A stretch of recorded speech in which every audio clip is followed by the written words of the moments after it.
Now, several groups have criticized the Senate's move to remand the impeachment articles to the House of Representatives. Here's the report.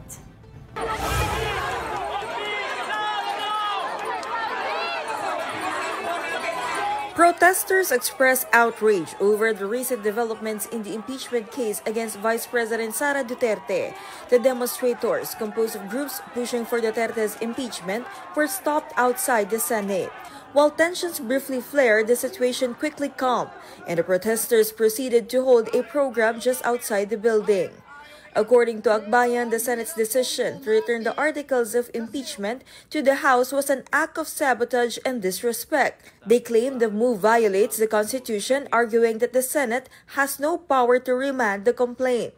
Sa totoo nga, kung ako lang masusunod, dapat wag tayong pumayag na i-return at i-remand. Kasi walang ganyang kapangyarihan ng Senado. Walang sinasabing ganyan sa Konstitusyon, wala sa kanilang sariling House rules.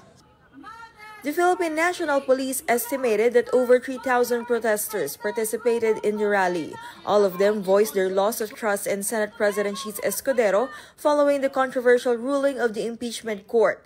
They called on the Senate to act with transparency and impartiality.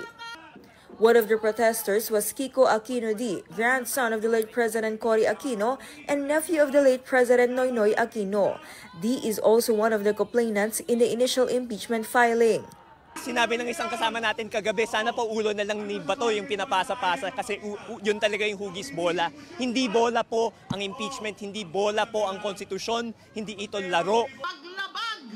Representative-elect Laila De Lima also criticized senators who, she said, have seemingly forgotten their constitutional mandate. Ni Senator Bato na isa siyang senator judge, para bang nagiging defense counsel na siya. Yung ilan din sa kanila, ganun din. Parang they're already representing the interests of the impeached official or the respondent. So, labag po yan sa konstitusyon. For News 5, Camille Samonte, we are One News.